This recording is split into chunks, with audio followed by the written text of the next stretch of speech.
Bonjour à tous, Mo Reptile, j'espère que vous allez bien. En tout cas, moi, ça va. Alors, vous savez, au cours de la dernière vidéo que je vous avais fait, je vous avais parlé de l'importance d'avoir une bonne filtration de l'eau. Et pour ça, je vous avais conseillé de prendre une pompe filtrante extérieure. Et aujourd'hui, je vais vous montrer la pompe que j'utilise. Alors, dans un premier temps, je voudrais vous dire, oubliez les petites pompes internes d'aquarium, parce que ça, c'est très bien pour les aquariums de petite taille ou de moyenne taille.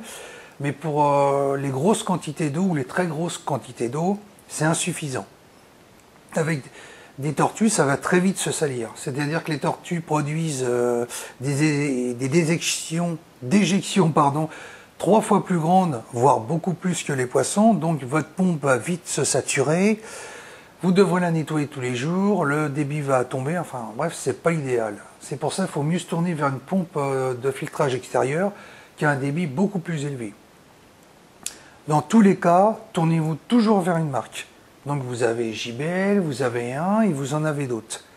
L'avantage, c'est que vous avez de la performance, une bonne longévité, si la pompe est bien entretenue, et vous êtes tranquille pour longtemps. Donc on est toujours gagnant à investir dans de la qualité. Alors la pompe que je vais vous présenter, donc c'est une pompe que j'ai utilisée dans le passé. Pour mes cures en bonensis, mais qui peut servir à d'autres tortues. Donc c'est une JBL 901 Crystal Profi de Garmin. Donc c'est une pompe qui me donne entière satisfaction et qui est très bien conçue. Donc c'est une très bonne marque, elle est faite avec des matériaux de qualité et en plus elle est réglable. C'est-à-dire ici vous avez le bouton de pression. Alors, soit vous le mettez faiblement pour avoir une filtration moyenne, enfin une faible filtration, ça dépend, soit une filtration moyenne, soit une très forte filtration. Donc, vous pouvez régler le débit. Ça, c'est vachement intéressant. Ensuite, ici, vous avez les embouts dans lesquels les tuyaux viennent s'emboîter et avec la bague qui se resserre. Donc, ça vous assure une étanchéité parfaite.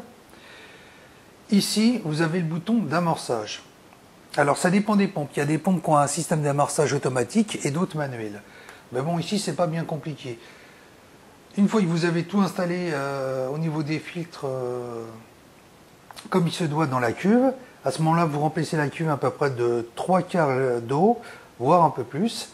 Vous refermez le tout et ensuite évidemment la pompe est branchée.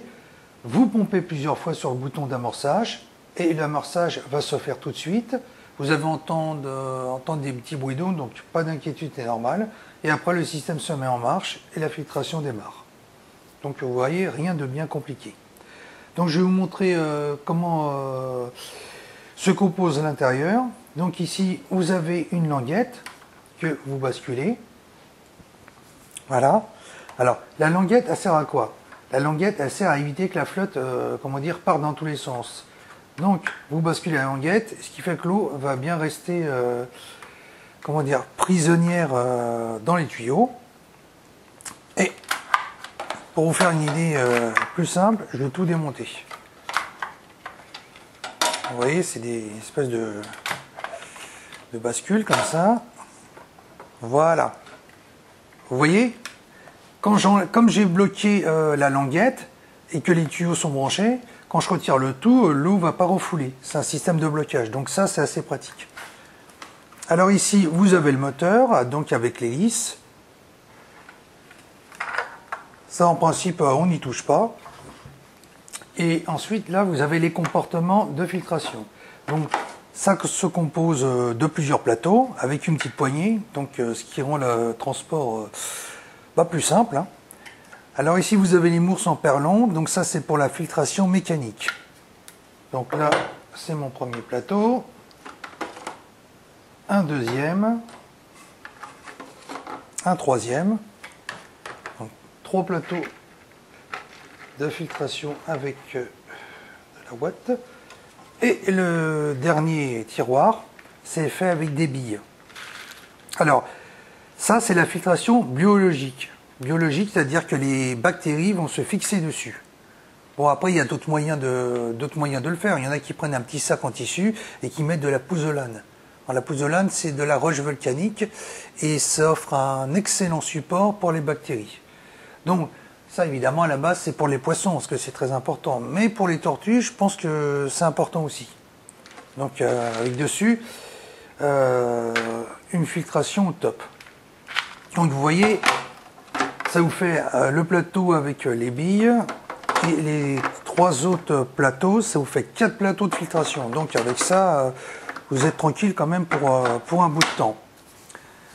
Qu'est-ce que je voulais dire? Alors pour le nettoyage, alors les mousses, suivant le degré de salissure, si vos tortues salissent beaucoup, moi je vous conseille de nettoyer les mousses chaque semaine.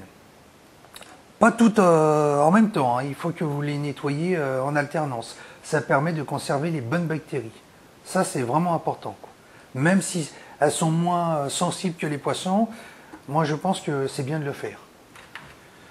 Ensuite, au niveau du moteur, bon, bah, ça, vous n'avez pas besoin d'y toucher, hein, l'hélice. Vous pouvez la nettoyer, mais faites-le quand même rarement, parce que c'est plutôt les masses filtrantes qui vont se salir beaucoup plus vite par rapport à l'hélice qui, elle, va moins recevoir de saleté du fait qu'elle est en hauteur. C'est ce qui fait la différence. Qu'est-ce que je voulais vous dire d'autre? Oui, donc c'est important d'avoir une bonne filtration. Ça, je ne vous l'ai pas dit au début, parce que vous savez, l'eau, c'est quoi? Bah, l'eau, ça draine de l'humidité. Et le problème, c'est quand l'eau n'est pas assez filtrée, ça va engendrer des tas de maladies. Donc ça peut engendrer des zoonoses, des mycoses, voire des nécroses. Et les nécroses peuvent dégénérer en septicémie hémorragique si elles ne sont pas soignées ou mal soignées. Donc c'est pour ça qu'il faut toujours avoir une filtration au top. Et avec ce genre de pompe, ou avec une autre, hein, peu importe, vous êtes à l'abri de tout ça et vous aurez toujours une eau claire et limpide. Donc ce qui garantit la bonne santé de vos protégés. Donc ça, c'est c'est une pompe qui se trouve en vente un peu partout dans les animaleries, donc vous n'aurez aucun problème pour la trouver. Vous pouvez également la trouver sur Internet. Bon, moi, personnellement, je vous conseille plutôt d'aller l'acheter dans un magasin. Parce que sur Internet, bon, on ne sait pas trop comment le matériel est traité par les livreurs, donc dans le doute, c'est mieux d'aller dans un magasin, et puis bon, vous l'aurez plus rapidement, c'est plus près. Donc c'est plus simple. Alors, pour la petite astuce, ça je vous l'avais déjà dit dans ma première vidéo, vous remarquerez ici que j'ai un anneau bleu.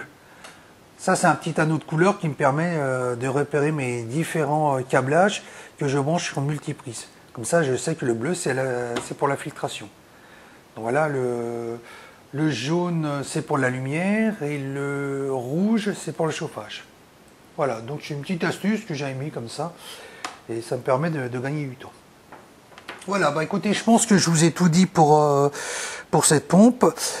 Si vous avez des questions ou ou des interrogations, n'hésitez pas à les mettre dans la barre des commentaires. Abonnez-vous, likez si la vidéo vous a fait plaisir et vous a appris des petites choses. Et moi, je vous dis à très bientôt. Bye bye.